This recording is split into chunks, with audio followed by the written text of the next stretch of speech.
Jemi kthyer në studio në këtë pjesë të tretë të programit Miqtë e mi me Jorida Rustemin. Është doktore shkencash në psikologji klinike dhe këshillim. Është kënaqësi që jemi bashkë në këtë pjesë të fundit të programit e dashur për të folur, për të detajuar tek rëndësia e psikologjisë. Mirë se erdhe në Hipokrati. Mirë se ju gjej, shumë e nderuar që jam këtu. Faleminderit për ftesën. Jorid, unë dua të di pak rëndësinë e psikologjisë, sepse shpesh herë kur kam ftuar mjek në program, kanë qenë edhe psikolog bashkë me ta dhe shoh që është e nevojshme ndërhyrja e psikologut në shumë problematika shëndetësore, duke filluar nga ato të shëndetit mendor e me radhë plot të tjera. Psikologu është shumë i domosdoshëm veçanërisht në ditët e sotme dhe ka shumë fusha në të cilat psikologu mund t'jap kontribut në vet. Ne në përgjithësi mund t'japim kontribut edhe në informimin publik, por mund t'a japim atë kontribut në akademi, në vendet ku njerëzit trajtohen për shëndetin e tyre mendor dhe jo vetëm, mund t'a japim në organizata të mëdha, mund t'a japim edhe në programe si ai Big Brotherit, apo në çfarëdo lloj sfere në të cilën kuptohet kontributi ynë është i nevojshëm. Ndoshta ju nuk e dini, por edhe vendosja e rripit në makinë, apo edhe gjëra të tjera të thjeshta të jetës përditshme që ne i bëjmë thjesht sepse e dim që duhet i bëjmë. Për shembull, se si duhet folur me fëmijët në sensin e dhunës psikologjike apo fizike, ajo qoftë. Janë kontributet psikologjisë të cilat kanë praktikisht bërë që njerëzit janë më të ndërgjegjshëm në lidhje me ndikimet që ka sjellja e tyre tek vetja dhe tek të tjerët.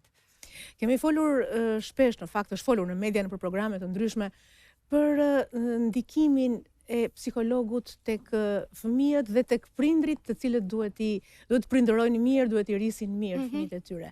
E bëjmë me radhë, Jorid, fillojmë pak tek fëmijët, sa e rëndësishme është të edukohen prindrit për të edukuar mirë fëmijët në aspektin psikologjik, që pastaj në të ardhmen e tyre të mos kemi problematika të ndryshme, gjëra që i hasim sot. Pra ta fillojmë që tek fëmijët rëndësinë e psikologjisë. Është një temë shumë e gjerë që nuk do të na dilte koha për ta shtjelluar të tërën, vetëm sikur të fokusoheshim vetëm në këtë çështje, por do doja ta kapja pak më gjerë për ta gjetur veten të tërë. Tek shëndeti mendor në përgjithësi. Njerëzit kanë frikë të flasin për shëndetin mendor apo për problemet me të cilat mund të hasen, sepse ka një stigmë të shoqëruar me të. Fakti që si e mirë duket sikur lidhet me faktin që mund të kesh karakter të dobët apo që si në gjendje të kontrollosh mendimet apo ndjenjat e tua, ndërkohë që nuk është kështu.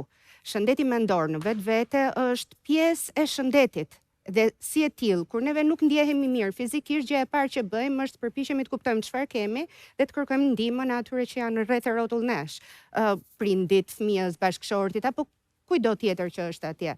Dhe në rast se ata janë të pamundur për të na dhënë ato shërbime ashtu siç duhet, të orientohemi në të tjerë njerëz që janë specialistë. Në vetvete ky shëndet mendor, për cilin duhet përkujdesemi të tërë, edhe neve që jemi të fushës, edhe mjekët psikiatër, të gjithë, është në thelb është praktikisht një lloj prekursori i mënyrës se si reagojmë në jetën e përditshme. Një shëndet i mirë mendor, thënë ndryshe, është kur ti në pjesën më të madhe të kohës ndjehesh mirë dhe i plotësuar me veten. Çfarëdo lloj gjëje tjetër mund të tregoj që ka vështirësi aty brenda ose mund të tregoj që ka gjëra me të cilat personi vet duhet të orientohet më mirë dhe t'i marrë në konsiderat për t'i ndryshuar. Për shembull, është normale që të përjetosh emocione dhe fëmijët i përjetojnë emocionet. Një nga reagimet më të shpeshta që ne kemi është se ti je burr, nuk qan burri për kaq, për shembull, apo vajzave, ti duhet të jesh më mirë kuptuese, më e ndjeshme, mënyra se si trajtojmë edhe kulturalisht e ndikuar apo jo. Kjo lloj gjëje në vetvete mund të shkaktojë ndrydhje ose mund të shkaktojë frenim, të bëj që të ndjesh i turpëruar se je duke ndjerë diçka dhe se këto emocione janë gabim dhe nuk duhen përjetuar si tilla. Por, në fakt, është okay që të ndjesh edhe i mërzitur, edhe të kesh zemrim, edhe të ndjesh se duhet shprehësh agresivitetin tënd në një mënyrë ose në një tjetër. Është normale që të reagosh në mënyra të tilla. Ajo që nuk është normale është kur vetja jote është jashtë kontrollit, ose kur ti ndjesh kaq i mbi ngarkuar nga gjërat që të ndodhin saqë nuk je në gjendje që të funksionosh apo të përballesh me ato që janë detyrimet e jetës tënde të përditshme. Për shembull, një fëmijë që kërkon të mos shkojë në shkollë, është një fëmijë i cili duhet parë më nga afër për të kuptuar se pse e ka të frikë, pse e ka të ndjenjë, çfarë nuk po shkon aty brenda. Por kjo mund ndodh edhe ka adultët, apo jo? Nuk do të shkosh në punë, por nuk do të ngrihesh nga shtrati, e di që ke përgjegjësi për të ngritur sepse minimalisht ndoshta do duhet që të gatuash për fëmijët apo mund të duhet që të shkosh të bësh punën tënde, por nuk ke energjitë e mjaftueshme. Atëherë, si diferencohet? Kjo është pyetja që marr më shpesh. Kur është problem dhe kur nuk është problem një gjë që ne ndjejmë? A është okay që të ndjesh ankth apo të ndjesh i mërzitur për një periudhë kohe apo jo? Dhe kur kjo është, le të themi, problematike për veten apo për tjerët? Ka një ndarje shumë të thjeshtë që mund të bëhet. Nëse personi mendon vetë, dhe po flas për adult këtu, nëse personi mendon që kjo gjëja është brenda kontrollit tim dhe unë mund ta menaxhoj, është pjesë e jetës dhe unë do di të përdor ato gjërat, teknikat e mia për t'ia dalë dhe ja del në fakt, i bie që shëndeti tim mendor është ende i pacënuar, është i pacënuar.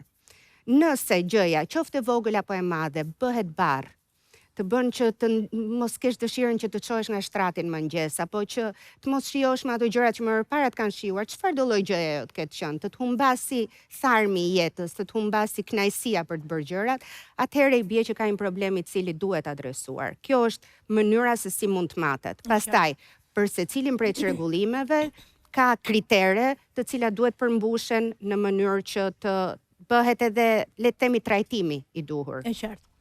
Jorid, së fundi keni qenë një pjesë e rëndësishme e stafit kujdesit të programit më të ndjekur në Shqipëri, Big Brother VIP 4. Si ndikon këshilla juaj, kujdesi juaj në atë mjedis ku njerëzit për shumë kohë qëndrojnë të mbyllur dhe bashkëjetojnë me njerëz të tjerë të huaj, pra? Në përgjithësi, izolimi është i vështirë për qenjet njerëzore. Nëse ky izolim është i shoqëruar po ashtu me mbikëqyrje 24 orëshe, gjithçka bëhet akoma më e vështirë, sepse ne jemi qenie njerëzore të cilat kemi dëshirën që kur dukemi përpara të tjerëve të tregojmë më të mirën tonë, apo më të fortën tonë, apo më produktiven tonën. Shtoj kësaj edhe përgjegjësinë që ke, apo edhe gjithë gjykimin që mund të marrësh, apo gjithë efektet ekonomike që ti mund të kesh si rrjedhoj e një zgjedhje tënde, qoftë edhe një zgjedhje për gjatë një periudhe 4 mujore. Shtoj kësaj edhe faktin që do duhet bashkëjetosh me njerëz të cilët ndoshta si ke njohur më përpara apo i ke njohur ndryshe, e gjithë të tjerat, të tëra këto janë shumë pesh për një njeri për ta mbajtur dhe për ta trajtuar. Kështu që ajo çfarë Big Brother apo formate të tilla mund shkaktojnë tek njerëzit është në thelb një përvojë shumë e madhe emocionale, e cila mund të, le të themi, agravoj situata prezente, mund të nxjerr diçka nga hiçi, apo mund të ketë pak efekt në mënyrën se si njerëzit kanë për t'u qasur. Dhe në thelb, ky lloj ndikimi, pra, po thoja, mund t'jetë bërë një vlerësim fillestar, për dikë dhe është parë që ka këto mekanizmat për baljes të stresit të ankthit, dhe të ketë referuar personi problematika të ndryshme të cilat nuk kanë një fokus aq të madh klinik, apo janë në remision, nuk janë më të shfaqura aktualisht. Atëherë, me gjas këto do të mund të shfaqen edhe gjatë kohës që personi është brenda si banor. Në një situatë të tillë ne kemi vëmendje të shtuar për të siguruar që po merret mbështetja e nevojshme dhe që personi të jetë ende në atë më të mirën të vetën. Pasi e tëra është një eksperiencë në cilën vjen me vullnet të lirë, vjen me dëshirë, vjen për një mundësi për jetën tënde, apo për jetët e njerëzve që të rrethojnë. Ndaj është një dëshirë e cila materializohet, vjen me pozitivet e negativet e veta, për të tëra aty brenda janë të gatshëm që ta marrin riskun me sy dhe ne jemi aty mbrapa backstage për të bërë më të mirën për ta në mënyrë që ata të ndjehen në më të mirën aktuale. Si ka qenë puna për këto muaj në Big Brother, në stafin e rëndësishëm të kujdesit të banorëve? Intensive, intensive me gjithë të papriturat e veta, por ka qenë një gjë të cilën e kemi menaxhuar them më së miri dhe faktet e provojnë këtë deri tani. Megjithatë, duhet sqaruar që me shëndetin mendor ndodhin disa dinamika të cilat mund të jenë një lloj pasqyrimi dhe i shëndetit fizik. Ke parasysh kur ke një periudhë shumë të ngarkuar me punë, që ti mund të punosh me orë të zgjatura dhe të ndjesh produktiv, të ndjesh energjik, të duhet edhe pak kohë për të fjetur në fakt, dhe prap t'ja dalësh, jo domosdoshmërisht kjo do ishte një gjendje maniakale apo hipomaniakale, mund të ishte një gjendje e mirë produktiviteti e personit. Euforike ndoshta? Po, gjendje e mirë, mund të tregoj që je mirë, sepse po ke kohë edhe për të ushqyer marrëdhëniet ndërpersonale dhe për të marrë me veten, për të marrë me sport, për të ngrënë ushqyeshëm, pra kjo mund të jetë e rregulluar mirë. Ajo çfarë ndodh me organizmin është që pas një periudhe shumë të gjatë ngarkese, në momentin kur ti thua jam mësuar me këtë stil jetese, atëherë mund të ndodh një ndërprerje, një shkëputje, një problematik e cila mund të të vi në dukje nga hiçi, por që në fakt tregon që ti e ke stërmunduar organizmin tënd për të realizuar atë që ke realizuar. Ky lloj stërmundimin vetvete, për të kthyer ke Big Brotheri, mund t'japi pikërisht këtë që të ndjehesh mirë për një periudhë të konsiderueshme dhe pastaj të rrezikosh shtyerjen më mbrapa. Ne edhe këtë e kemi marrë në konsiderat, andaj ekziston edhe shërbimi i mëpasshëm edhe pas daljes nga Bigu.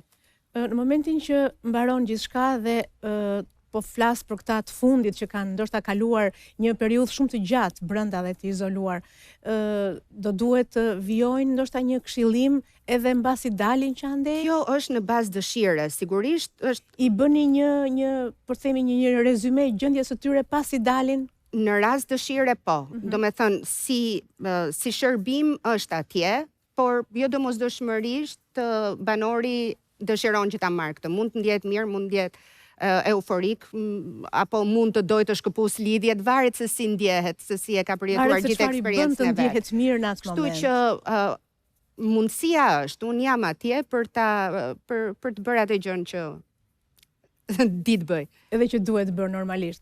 Me që jemi në fund, sot është nata finale, unë të doja edhe një përjetim të ndin emocional gjatë kësaj periudhe, përveç ngarkesës punës dhe përkushtimit për të qenë sa më mirë të gjithë banorët që kanë hyrë dhe për të trajtuar sa më mirë siç edhe ka ndodhur normalisht. Në sinqeritet të plot. Unë do dëshiroja që eksperienca e Big Brotherit kishte ngjyra më pozitive. Të kishte një komunikim i cili do të ishte më miqësor, më në nota pozitive, më në nota të buta, dashamirësie, përkujdesjeje. Sigurisht që këto element nuk kanë munguar, po kanë qenë edhe elementet e dhunës të paktën psikologjike aty brenda, sikurse edhe të dhunës fizike. Qoftë edhe me cënim të hapësirës personale apo të objekteve personale. Këto do doja, duke qenë se ka një lloj efekti që njihet, që është efekti i atij që shikon diçka. Nëse shikon një situatë stresi apo ankthi, stresi dhe ankthi tjetrit mund të përjetohet si i yti dhe ti realisht të ndihesh ashtu. Duke qenë se është ky efekt dhe duke qenë se jo pak njerëz kanë referuar që u ka dhënë një gjendje Big Brotheri që ka qenë edhe euforie dhe gëzimi, por edhe mërzie dhe trishtimi, do doja që të kishte më tepër ngjyra pozitive aty brenda, por kjo varet shumë nga banorët. Sigurisht. Çfarë do ta shtynte një banor të ushtronte dhunë ndaj dikujt tjetër në atë moment? Çfarë gjendje? Është kjo ngarkesa që tham e gjithë këtyre kohëve brenda e mbylljes? Është kjo, por rasti nuk i ngjan rastit. Njerëz të ndryshëm reagojnë në mënyra të ndryshme ndaj situatave. Është vetë çështje temperamenti, karakteri, personaliteti. Ka ca njerëz që janë më gjatë nxehtë dhe mund të reagojnë me nxitjen e momentit. Ka të tjerë që e kanë shumë mirë të menduar dhe bëjnë atë gjë sepse mund të kenë dashur shpagim. Në të tëra rastet ka një proces aty brenda që është minimalisht fiziologjik dhe maksimalisht kognitiv i përpunuar që materializohet pastaj me sjelljen. Kështu që sjellja do të ishte rezultati i saj, sigurisht. E qartë. Unë do doja të bashkohesha me atë që the pak përpara për të nxitur pozitivitet, jo vetëm në marrëdhënie, në një reality show, por në mbar shoqërinë do ishte shumë e nevojshme, sepse çfarë ndodh në një reality show të asaj natyre është ajo që ndodh realisht në shoqëri. Domethënë ne aty shohim nëpër masa ndoshta më të vogla atë që shohim përditë në realitetin ton. Dhe kjo është e sigurt. Ndaj do doja shumë, më pëlqeu ajo pjesa e këshillës për të qenë sa më shumë pozitiv, jo vetëm ata në program, por gjithë shoqëria mbar. Do doja dhe unë sepse ndonë se e di që disa programe nuk janë bëra për adoleshentët apo për fëmijët, gjithsesi nuk I shpëton dot, veçanërisht programeve që kanë shumë audiencë, ato ishe edhe në celular duke bërë atë scrollin të në gjërat që të dikton celulari apo sajtet që ke parë. Dhe duke qenë se ca sjellje dhe mësohen, do që e mirë që të mësoheshin nga ato sjellje të cilat janë të mira, do që e mirë për shoqërinë, do që mirë për të tërë ne, për të shmangur dhe ato incidentet e vogla që kemi dhe kur jemi në trafik, apo dhe kur jemi në përballje me kolega apo me miq. Për të pasur më tepër pranë vetes, forma reagimi që janë gati automatike, të cilat kanë bon sensin, dinjitetin, që ruajnë integritetin e tjetrit dhe integritetin e vetes, më tepër se sa ato të parat që janë me kthetra, me shpata me thika të mpreura, për të reaguar në vetë mbrojtje, pasi në vetvete agresiviteti është e ditur që prodhon agresivitet. Të falenderoj shumë, në studio solle pozitivitet me shumic, profesionalizëm si gjithmonë, edhe bukuri nga ajo më e pastra.